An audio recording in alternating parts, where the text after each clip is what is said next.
What's going on YouTube? It's Tej, back again with another video, and today we are talking about my way too early 2024 off-ball linebacker rankings. I'm going to give you 5 up to 1, and then we'll run through 5 honorable mentions. Excited to talk about this off-ball linebacker class with you. Let me hear y'all's way too early rankings down below in the comment section. Who's the number 1 off-ball linebacker? What do you think of these 2 Clemson guys? And then ultimately, who fills out the rest of that list 1 through 5? And maybe if there's somebody I left off the honorable mentions list that you think I'm crazy for not talking about today's video, let me hear you give them a shout down below. Hopefully you guys enjoy. Hit that like button if you do. Subscribe if you're new to the channel and want to see more videos like this. Let's waste no more time and jump right into it, starting with the Georgia Bulldogs inside linebacker Jamin Dumas Johnson. And I simply put here old school body, old school skill inside of a new skill or modern age linebacker body.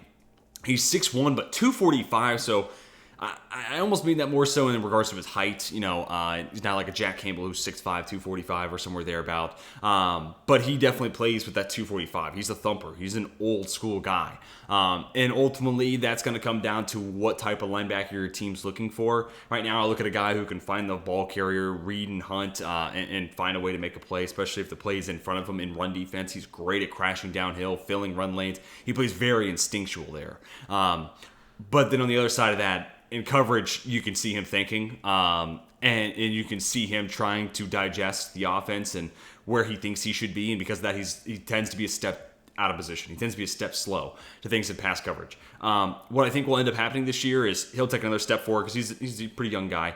And I think we'll see a step forward in regards to coverage. We'll see him play a little bit more instinctual, a little bit more natural. And in turn, he won't look always a step out of place. But if he does not take that step forward, then I think there's going to be a lot of concerns about what his athleticism maybe is in coverage, because it's going to look like he's a step behind everybody. That, or people are just going to diagnose that this guy isn't great at diagnosing and playing zone coverage and keeping up with people over the middle of the field or whatever the assignment might be. Maybe if he's playing man coverage, can he keep up with running backs, can he keep up with tight ends?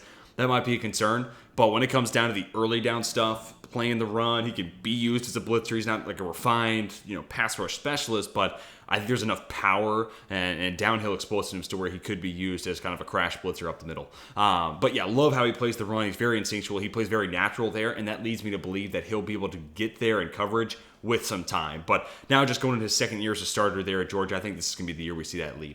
Then we get on to Cedric Gray, who's 6'2", 230. So we kind of have 2 different guys here. And Cedric Gray is an awesome athlete. So really the concerns you have with Dumas Johnson, you're not going to have with Cedric Gray. The guy can fly around the field. I mean, a true sideline-to-sideline level athlete. And because of that, he comes flying downhill looking to make a play in the backfield against a running back. He can be used as an interesting blitzer, especially if you feel like the offensive line can't adjust to him coming downhill in time. He could get into a free gap, and at that point, the play's kind of over for a quarterback.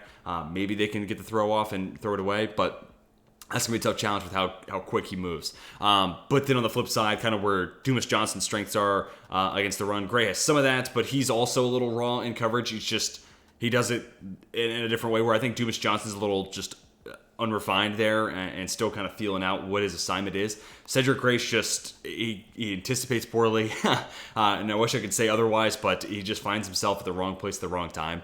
Doesn't make a whole lot of plays on the ball either. But because he has such good athleticism, you hope that with some time, that can be sorted out. It could be figured out at the next level. But again, another guy that I like when he's playing downhill. I have no concerns about him there. It's just that he's going to have to get better in coverage. But given he has the athletic traits, it feels like the tools are mostly there for Cedric Gray. 6'2", 230. You're going to hear that a lot for a lot of these other linebackers. I mean, a lot of them kind of fit into this new age mold, but because of that, weight could be a concern. I don't really feel that when Gray's coming downhill and playing in the box, but for other people, it might be a little bit of a concern. Then moving on to our number 3 linebacker, that's going to be Tommy Eichenberg. And honestly, him and Gray are kind of the complete opposites of one another, because Eichenberg's number 1 concern is going to be athleticism, but he's got everything else. I mean, really instinctual, he's got it above the shoulders, great anticipator. Him and Jeremiah Trotter Jr., they're both great pre-snap, and they're great anticipatory linebackers. And it feels like they know the play before the offense comes out of the huddle, really. And Eichenberg's a sound tackler, can be used a little bit as a blitzer. assured asset when it comes to filling run lanes. Pretty good in zone coverage. Tommy Eichenberg, I feel like, he's 6'2", 239, so he's not quite Jack Campbell height and weight, but I could definitely see where he's this year's Jack Campbell, just a little bit smaller, which, maybe that means he doesn't go 18th overall like Campbell did. But, a lot of people right around this time were really concerned about Jack Campbell's NFL projectability because of what athleticism they didn't think he had. I was a little more middle of the road, but ended up being an even better athlete than I even thought he was, despite being on the higher side of that. And the same could end up happening for Eichenberg, right? Like if he has like 60th percentile athleticism, nothing that wows, nothing that says, wow, this guy is absolutely special. He's 100th percentile. He's a freak of nature. But if he's just above average on top of what you already know he's doing and how he plays the game right, I mean, this is a guy that easily should be considered somewhere there on day 2. It's just going to come down to if he gets those numbers. But otherwise, I look at a guy who, kind of like his brother, Liam Eichenberg out of Notre Dame, it's just, he's technically fine. He gets the game. He understands the position. He understands what he needs to do. There may be some limitations for Liam. It was a little bit of arm length. He's going to probably kick inside and play guard. For Tommy, is he a good enough athlete to play at the NFL level? I'm going to bank on that. I think that he'll end up being at least above average and good enough to be able to play. He may end up just being an early downs guy at the NFL level, but man, he'll be really, really good at just that. On to the top 2, we got our 2 Clemson guys. I like Barrett Carter just a little bit more than Jeremiah Trotter Jr., but in a lot of ways, I wish I could just smush these two together. Trotter Jr., I don't think he's as good of an athlete as Barrett Carter, but he's not terribly far off. It's not like he's a bad athlete. I don't think there'll be any athletic concerns. He'll be kind of above average to a good athlete, and that's great.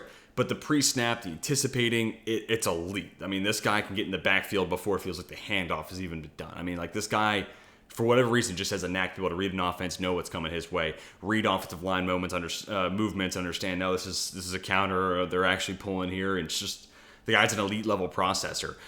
Also got a solid feel for zone coverage. Again, not the most gaudy athlete, but I think he makes up for it in regards to feel and football IQ. So he's a guy that I really don't have a whole lot of major concerns about, but he's also someone I don't know if he comes with like an all-pro type of ceiling. So he's kind of a safe prospect. I feel pretty good about considering him being someone who's going to go late first, maybe. He could end up going higher, but right now I look at him and I'm like, if a team draft him in the 20s, I don't hate that, and I think it's a good place for him to go because, if you're picking late 20s, you're probably a competitor, and you're getting a plug-and-play option that you don't have to coach up. He knows the game, and he's going to do his assignment at a high level. So because of that, I'm kind of looking late first round for Jeremiah Trotter Jr. And then we get to Barrett Carter at 1. I mean, this guy is an absolutely twitchy athlete, and I mean, where we've seen these Clemson off-ball linebackers like an Isaiah Simmons be god-tier athletes, but not really linebackers, Barrett Carter truly is a linebacker who happens to be just an absolutely phenomenal athlete. I mean, sideline to sideline, coverage ability, great tackler, can be used as a blitzer. Again, not the most refined pass rusher, but he's got enough moves there and enough power really to complement the speed and be able to win a couple different ways, either just blowing past offensive linemen or lighting them up. So he could be used as a blitzer. He's good against the run. Love him in coverage. I just wish he had a little bit more of that Jeremiah Trotter Jr. anticipatory skills. And that's where he becomes a little bit of a tricky eval, because does he look so good and is he in the right spot because Trotter Jr. is putting him there, or is he in the right spot because the defense is putting him there, or because he's putting himself there? So there's something else. There's a little bit of noise there. It's kind of hard to delineate through. This year we'll have a 2-year sample size, so we'll have a better idea. We should be able to find a more true answer to that. Part of me thinks that Trotter Jr. is making sure he's in the right spot, so I do worry about that at the NFL level, right? If you don't have this elite pre-snap anticipatory guy that can make sure you're in the right spot, lined up where you need to be, what does that do for your game, even if you have all the tools? But ultimately, I do think that's something that can also rub off on Barrett Carter, where he'll get a little bit smarter pre-snap. He'll work and try to get in the mind of Jeremiah Trotter Jr., especially leading up to weeks, and try to get a feel for what are you seeing on a given play and how can that help me be more successful inside. So I'm hoping we see that little mental step taken this upcoming season, because otherwise, Barrett Carter's got the skills, man. Like, he is legitimately a guy that, I'm not crazy about linebackers going super, super early because they don't have high position value, but this guy could be, I mean, look, you see Devin White go top 5 overall because of god-tier athleticism and freak ability, right? Like, Barrett Carter, in a lot of ways, I look at as someone who could be exactly that type of prospect, but hopefully we get to see a little bit of that Jeremiah Trotter Jr. pre-snap strength rub off on Carter, because if he gets that, then he could be an even better Devin White, which I know for some people that doesn't mean much. For some people that means a lot. But I think Barrett Carter could kind of be that perfect blend of the two worlds. We just need to see him learn a little bit from Jeremiah Trotter Jr. or just naturally take that next step as a Mike linebacker leading a defense and doing a lot of that pre-snap diagnosis. Let's go ahead and move on to our honorable mentions here. We'll kickstart with Junior Colson, 6'2", 235, and kind of an interesting player, right? Born in Haiti, but ultimately gets adopted, moves to the United States at 9, and then starts getting into the world of sports, where it's not too late to get into sports. Not like a Kwity Paye who started playing in high school or anything like that, but it's a little bit later. But basically every sport that he started playing once he got to the States, he was great at. So yeah, we're talking about one of these types of freak athletes. Only 1 year of heavy sample size for him at college football. So when it comes to who he is as a player, we're still kind of figuring that out. But nonetheless, he did shine in the little bit that we got to see last year at Michigan. And also we're talking about a Michigan program that is just churning out these prospects left, right, and center. But nearly 68 coverage grade using PFF's data, run defense grade right around 80 on a little more than 725 snaps. So solid sample size, first year starter. You see the ability to crash downhill, hard hitter, good tackler too. Forced missed tackle percentage below 7%. That's pretty good considering the amount of volume that he'll get there at inside linebacker. And you see the instincts in coverage. Sure, that probably needs to take another step forward, but he's still relatively, I don't want to say relatively, new to the game or new to the sport because he's been playing since he was 9, but more so new to being asked to be a starter, right? Like he's still stepping into big shoes. And while he was good last year, now there's going to be a lot of attention on him. But because of that, man, he's a really interesting prospect. And honestly, I feel like he's not going to, where I have him right now, I guess at off-ball linebacker 6, I don't think he's going to stay there. Either we'll see him take that next step forward and he'll be right up there with Barrett Carter and Jeremiah Trotter Jr., or we won't see that growth. He'll probably backslide a little bit, and he'll be like off-ball linebacker 9 or 10 for me with some upside.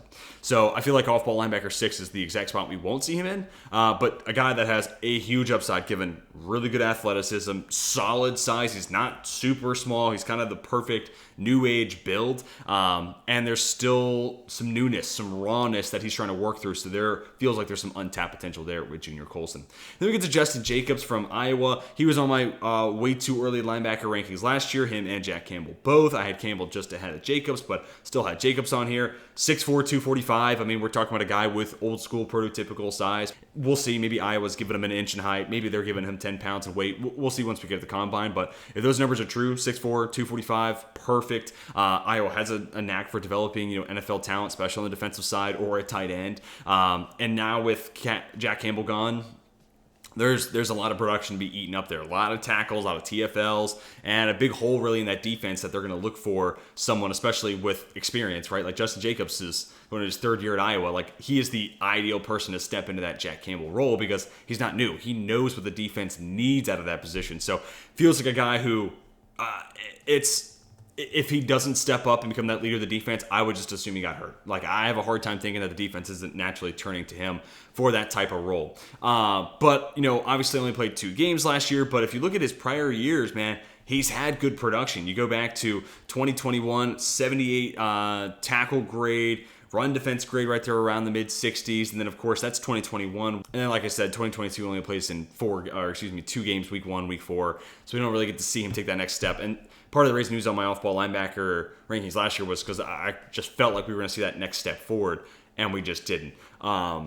So maybe a little bit of a rejection here, but this is where we start to get a little light at off-ball linebacker, so I don't mind making that projection type of pick here with Justin Jacobs. And I was excited about him a year ago. Hopefully he's healthy. We get to see why I was excited about him this season. Tyron Hopper from Missouri. I mean, a really gifted athlete, not only in regards to like straight line speed, but it's the change of direction, it's the agility, it's the ability to work around the edge. I think he's got a little bit of bend to him, and at 6'2", 224, that kind of makes sense, right? Lighter guy, can fly around, and you totally see that on tape, specifically as a blitzer.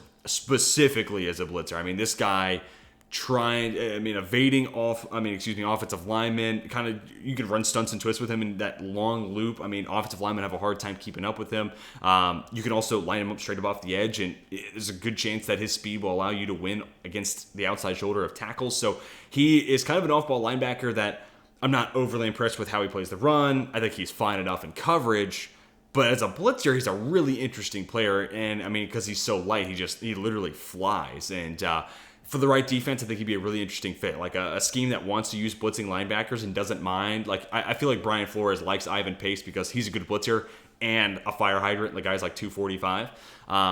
If Wink Martindale were to be comfortable with someone who's 225, it's someone who's 20 pounds less than an Ivan Pace, he'd be a really interesting blitzing linebacker to add in the mix. Or if, Bill Belichick was comfortable with that. Or if Brian Flores, maybe I'm wrong, maybe he is comfortable with that. But one of these defensive schemes is going to have to ask themselves, am I comfortable with a linebacker being a little bit smaller than what I'm used to? And if they are, Tyrone Hopper is going to be a perfect blitzing linebacker to get, late day 2, more than likely early day 3. Also worth noting, Florida transferred to Missouri, so you're talking about a guy with a lot of recruiting love coming out of high school, went to a big SEC school, ended up transferring to another one in Missouri. So, he's got his attractors, right? Like the SEC likes this guy, and that stands to be beneficial for his NFL draft process. But like I said, fine, I guess. I mean, I don't really love him against the run. Fine enough in coverage, but as a blitzer, man, his speed makes for a really interesting player and makes for a really interesting usage of an off-ball linebacker. So he's very different than any of the other guys we'll talk about. Then we get Jason Henderson.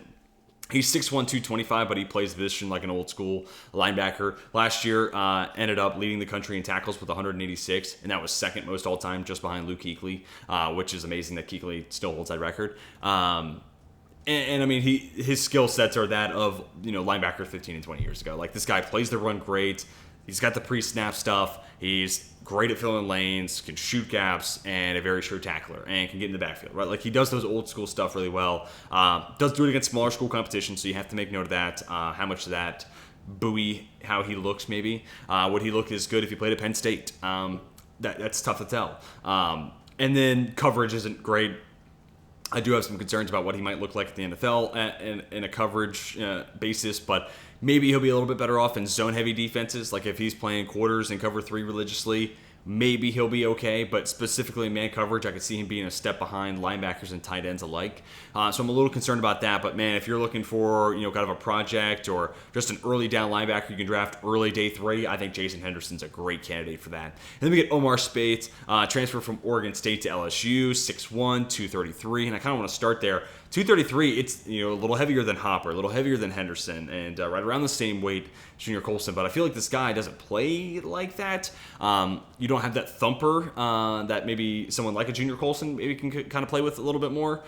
So maybe he adds weight, maybe he adds strength. There's also a difference there. Muscle's worth twice as much weight as fat. So not to say he's fat, but if you add more muscle, that will naturally kind of bulk up that weight number. So I'm interested to see what his official measurements look like, if he's able to gain that strength or just general weight and play with it more so, because maybe he has it and he's just not playing aggressive enough and he's just not playing with that kind of killer streak. That could change really quickly this offseason, because once we get into the regular season, we might see it. He might just flip that switch, and we feel the 233 a little bit more. And then needs to clean up his tackling. He's had a lot of tackling issues, a lot of bad force missed tackle percentages. So he's a work in progress there. But if he cleans that up, that will naturally probably lead us to see more thump, right? Like we'll see more of that power in his game. And if that's the case, then yeah, okay, he kind of cleans up 2 of the big negatives I have against him right now. The upside is this guy is absolutely an athlete. Like, I mean, you see why Oregon State wanted him. You can see why LSU trying to lure him over there and ultimately landed him. Speed, quickness, change of direction, sideline to sideline, coverage skill set, it's all there. He's just not great in the run game right now. And that's making him a liability right now. But if he cleans up what he does on early downs, the guy's got more than enough talent and ability to become a really special passing downs type of player. And he's definitely a big projection, but again, we're at off-ball linebacker 10. We're getting kind of deep here, and I don't think this is necessarily the strongest position group in this year's class, so Omar Speight's just good enough to make the list here as an honorable mention. But guys, that is going to do it for my way too early 2024 off-ball linebacker rankings. If you feel like there's somebody I left out, let me hear it down below in the comment section, and let me hear why you think they should have been an honorable mention or potentially ranked in my 1 through 5. I'd love to hear your rationale and who I should be keeping my eyes on once we get into the full college football season. And of course, let me hear your 1 through 5. Who's the best off-ball linebacker? Let me hear the list 1 down to 5. I'd love to hear your thoughts and your rationale on why you like all these guys down below. Hopefully you guys enjoyed. Hit that like button if you did. Subscribe if you're new to the channel and want to see more 2024 draft content, and this is definitely a good home for just that. But that is going to do it for me. Hope you all have a fantastic rest of your day. And until next time, my name is Teach, and I'm signing off.